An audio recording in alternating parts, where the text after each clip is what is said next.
Hey guys, स्वागत है आपका एक बार फिर न्यू टेक्नोलॉजी पर। और आज इस वीडियो में हम एक नए टॉपिक की ओर बढ़ेंगे और ये टॉपिक है यूट्यूब से रिलेटेड। यानी कि दोस्तों, अगर आप एक यूट्यूबर हैं और यूट्यूब में काम कर रहे हैं तो आपको पता ही होगा कि यूट्यूब की न्यू पॉलिसी के अनुसार जो 1000 सब्सक्राइबर और 4000 जो वॉच आवर होता है उसके कंप्लीट होने के बाद आपका चैनल जाता है रिव्यू में। तो उसमें से 3 स्टेप होते हैं। पहला आपका नॉर्मली रिव्यू हो जाता है, दूसरे में आपको एडसेंस क्रिएट करना होता है अगर आपका कोई चैनल नहीं है तो। अगर आपने इससे पहले कोई चैनल नहीं बनाया हुआ है तो आपको न्यू एडसेंस लेना पड़ता है, यानी कि उसके लिए अप्लाई करना पड़ता है। तो एडसेंस तो आपने अप्लाई कर दिया होगा। उसके बाद जो हमारा नेक्स्ट स्टेप आता है वो होता है मैनुअली रिव्यू करने का ऑप्शन, जो कि दोस्तों जैसा कि आप जानते हैं ये सबसे मोस्ट स्टेप होती है और इसमें आपका जो चैनल होता है वो मैनुअली रिव्यू किया जाता है। तो दोस्तों इसमें काफ़ी सारी प्रॉब्लम आती है और यहाँ पर आपको देखने को मिलता है कई दफ़ा आपको रीयूज्ड कंटेंट का आपको क्लेम मिल जाता है, जिसके तहत आपको जो मोनेटाइजेशन होता है वो इनेबल नहीं होता है। तो दोस्तों इसमें कौन कौन सी प्रॉब्लम आती है, कौन कौन सी चीज़ें हमें देखने को मिलती हैं, वो सारी चीज़ें इस वीडियो में देखेंगे। तो दोस्तों अगर आप इस चैनल में नए हैं तो चैनल को सब्सक्राइब करिए और लाइक बटन को प्रेस करिए। तो दोस्तों वीडियो को शुरू करते हैं बिना किसी देरी के। चलिए शुरू करते हैं। तो दोस्तों जैसे ही हमारे पास ये मेल आता है कि hi new technology, your channel new technology has passed 1000 subscriber and 4000 public watch hours in the last 12 months. तो दोस्तों ये मेल देखकर बहुत ही ज़्यादा खुशी होती है कि चलो भैया हमारा जो हमने मेहनत करी वो एटलीस्ट हमारा सक्सेस हो गई। हाँ, हमारा जो भी चैनल है वो जो भी एलिजिबिलिटी है उसको कंप्लीट कर लिया। इसके बाद आता है इसके बाद हमें क्या करना है। और यहाँ पर आपको देखिए नीचे दिख रहा होगा your channel is not monetizing your, go to the monetization section of YouTube studio. अगर किसी कारणवश आपका चैनल मोनेटाइज नहीं होता है तो आप यूट्यूब स्टूडियो में जाकर चेक कर सकते हैं कि आगे आपको क्या करना है। तो दोस्तों जैसा कि मैंने आपको बताया कि जैसे ही आपकी कंप्लीट होती है आपकी एलिजिबिलिटी, यानी कि 1000 सब्सक्राइबर और 4000 जो घंटे हैं पब्लिक वॉच आवर्स कंप्लीट हो जाते हैं, तो उसके बाद आपको मेल आता है और उसके बाद आपको अगले स्टेप में क्या क्या करना है। तो यहाँ पर 1, 2 और 3 स्टेप होते हैं। जो कि फर्स्ट स्टेप में क्या होता है, आपका चैनल नॉर्मली ऑटोमेटिक ही रिव्यू हो जाता है। सेकंड स्टेप में आपको एडसेंस, जो एडसेंस होता है, एडसेंस आपको वहाँ पर अप्लाई करना होता है एडसेंस के लिए। और ये एडसेंस क्या होता है, यानी कि जो गूगल एडसेंस होता है, जो आपके ऐड आते हैं वो गूगल एडसेंस के थ्रू आपको जो आपकी अर्निंग होती है वो वहाँ पर आता है। तो गूगल एडसेंस में अप्लाई करने के लिए आपको नॉर्मली, अगर आपने इससे पहले कोई चैनल नहीं बनाया है या एडसेंस क्रिएट नहीं किया है तो आप यहाँ पर क्रिएट करेंगे और उसमें डॉक्यूमेंट आप अपलोड करेंगे और उसमें पैन कार्ड वगैरह, एड्रेस, ये सारा वेरीफाई होता है। तो दोस्तों जैसा कि आप जानते ही होंगे कि एक इंसान अपनी लाइफ में एक ही बार गूगल एडसेंस क्रिएट कर सकता है। और अगर इससे पहले भी आपके चैनल हैं और आपने एडसेंस क्रिएट किया है तो उसमें आप इस चैनल को भी ऐड कर सकते हैं, कोई इशू नहीं होता है। थर्ड स्टेप जो होता है वो होता है मैनुअली रिव्यू। और मेरे हिसाब से ये ही सबसे इम्पॉर्टेंट स्टेप होता है मोनेटाइजेशन के लिए। तो दोस्तों हम लोगों को लगता है कि नॉर्मली वीडियो बनाया और डाल दिया, किसी का भी हमने कॉपी किया डाल दिया, अगर उसने कॉपीराइट नहीं भी मारा तब भी क्या प्रॉब्लम है, हमारा चैनल मोनेटाइज हो जाएगा। जी नहीं, ऐसा नहीं होता है। तो यहाँ पर आप देख पा रहे होंगे कि मेरा जो चैनल है वो मोनेटाइजेशन के लिए एक्सेप्ट नहीं हुआ है। और क्यों नहीं हुआ है इसके बारे में हम आगे देख लेते हैं। तो दोस्तों यहाँ पर आप देख पा रहे होंगे कि यहाँ पर जो लिख के आया है कि reused content, channel use someone else content without making changes that add significant value. यानी कि आपने अपने चैनल में किसी दूसरे के वीडियो भी डाले हुए हैं, कंटेंट डाला हुआ है बिना किसी चेंजेस के। तो दोस्तों हमें क्या करना चाहिए और यूट्यूब बताता है कि आप क्या क्या कर सकते हैं और आप क्या नहीं कर सकते हैं, या कि डूज एंड डोंट, आपको क्या करना चाहिए क्या नहीं करना चाहिए। तो एग्जाम्पल हैं कुछ क्या क्या अलाउ करता है मोनेटाइजेशन के लिए।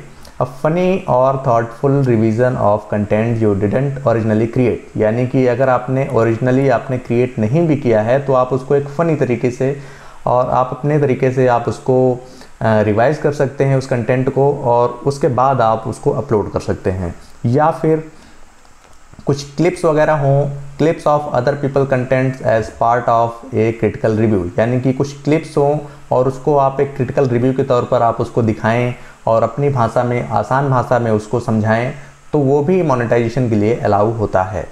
या फिर a scene from a movie, किसी मूवी का सीन है और जहाँ पर जो उसके डायलॉग वगैरह लिखे गए हैं आप उसको चेंज करके या वॉइस ओवर चेंज करके आप उसको बताएं, वो भी एलिजिबल होता है। नेक्स्ट यहाँ पर replace of a sport tournament where you explain what a competitor did succeed और फेल, यानी कि कोई अगर टूर्नामेंट वगैरह है स्पोर्ट्स का, फुटबॉल, क्रिकेट, किसी भी तरीके का, अगर आप उसको रिप्ले करते हैं तो आप उसको कुछ चेंजेस करते हैं, आप उसको एक्सप्लेन के दौरान आप उसको बता सकते हैं कि हाँ कौन जीता और कौन हारा, किस कारणवश कौन कौन सी कमियां रही, ये सारी चीज़ें बता के आप उसको अपलोड कर सकते हैं। कोई किसी तरीके का रीयूज्ड कंटेंट नहीं आएगा। या फिर अगला होता है reaction videos where you comment on the original video, यानी कि कोई वीडियो है, आप देखते होंगे तमाम यूट्यूबर क्या करते हैं, दूसरे की वीडियोज़ को कमेंट करते हैं और उसके तौर पर अपना एक वीडियो डालते हैं, तो वो भी आप कर सकते हैं। या फिर edited footage from other creators, यानी कि किसी दूसरे क्रिएटर के द्वारा जो फुटेज हैं एडिट की हुई, you edit a story line और कमेंट्री, यानी कि कमेंट्री के तौर पर या स्टोरी लाइन के तौर पर आप उसको यूज़ कर सकते हैं, ऐड कर सकते हैं। किसी भी तरीके का जो यूट्यूब है वो रीयूज्ड कंटेंट क्लेम नहीं करेगा। अब दोस्तों हम लोग करते क्या हैं और क्यों हमारा रीयूज्ड कंटेंट क्लेम आता है, तो देखिए कुछ शॉर्ट वीडियो होते हैं, उनको हम लोग क्या करते हैं, कंपाइल करते हैं, बहुत सारे छोटे छोटे वीडियो 10-10 सेकंड 15-15 सेकंड के, और किसी दूसरे सोशल मीडिया की वेबसाइट से हम लोग उसको उठाते हैं और अपने वीडियो में डाल देते हैं। ये हमारा रीयूज्ड कंटेंट कहलाता है। दूसरा हमारा होता है कलेक्शन ऑफ ए सॉन्ग, कुछ सॉन्ग होते हैं उनको कट करके या बहुत सारे सॉन्ग को मैसअप करके हम लोग एक वो बना देते हैं, इंपॉर्टेंट प्लेलिस्ट या बोलते हैं बेस्ट वीडियोज़ या मोस्ट प्लेड वीडियोज़, ऐसे करके बना देते हैं। वो भी हमारा जो होता है रीयूज्ड कंटेंट कहलाता है। यानी कि यहाँ पे देखेंगे आप ब्रैकेट में लिखा हुआ है even if you have their permission, हालांकि भले ही आपको उसकी परमिशन क्यों ना हो, लेकिन ये रीयूज्ड कंटेंट आएगा। नेक्स्ट है clips of a moment from your favourite show, आपको कोई शो है और उससे आपने क्लिप्स उठाई हैं, वो भी आपका रीयूज्ड कंटेंट माना जाएगा। Edited you together with the little और नो नैरेटिव, यानी कि आपने थोड़ा बहुत भी अगर उसमें नरेशन यूज़ किया है या नहीं भी किया है, फिर भी वो आपका रीयूज्ड कंटेंट आएगा। नेक्स्ट है आपका content uploaded many times by other creators, अगर किसी क्रिएटर द्वारा बहुत ज़्यादा बार कंटेंट को अपलोड किया गया है, वो भी आपका रीयूज्ड कंटेंट आएगा। अब आप सोचेंगे कि उसको कैसे पता चलता है, यूट्यूब को कैसे पता चलता है, सॉरी, तो देखिए यूट्यूब जो है भैया यूट्यूब है, ठीक है, उसको सारी चीज़ें पता चलती हैं। जैसे वो सर्च करेगा उसको सारी चीज़ें पता चल जाएंगी कि कौन सा वीडियो कितनी बार अपलोड किया गया है। नेक्स्ट है promotion of other people content, अगर किसी दूसरे व्यक्ति का अगर कंटेंट है आप प्रमोशन के तौर पर भी यूज़ कर रहे हैं, even if you have their permission, भले ही आपको उसकी परमिशन हो फिर भी वो रीयूज्ड कंटेंट माना जाएगा। तो ये सारी चीज़ें आपको नहीं करनी है।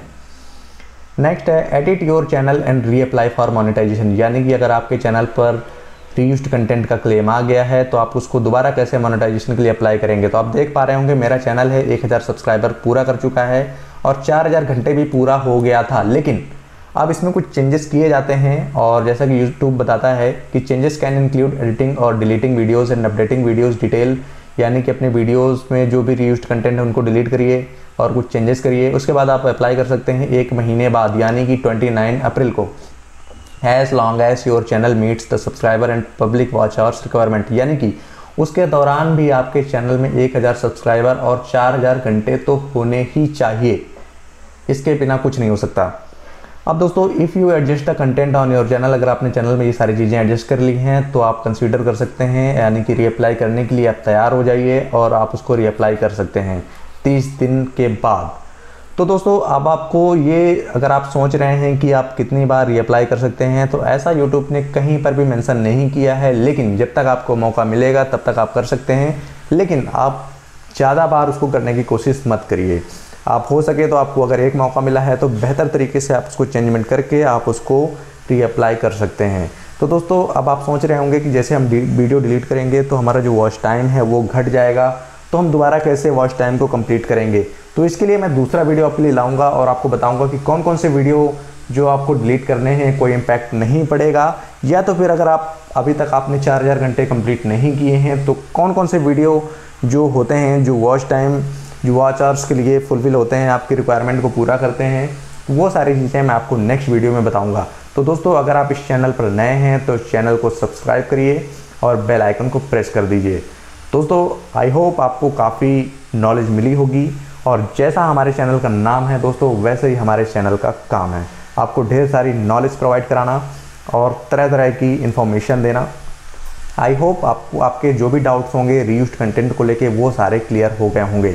और हाँ, जब भी मेरा चैनल मैं भी रीअप्लाई करूँगा 29 को, उसके बाद क्या होता है, क्या ये मोनेटाइज होता है या नहीं, वो ज़रूर मैं आपको बताऊँगा। भले ही हो या ना हो उससे क्या फ़र्क पड़ता है, फिर भी मैं आपको इन्फॉर्मेशन ज़रूर दूंगा कि क्या प्रॉब्लम रह गई और क्या आपको जो आपको नहीं करना है आपके चैनल पर।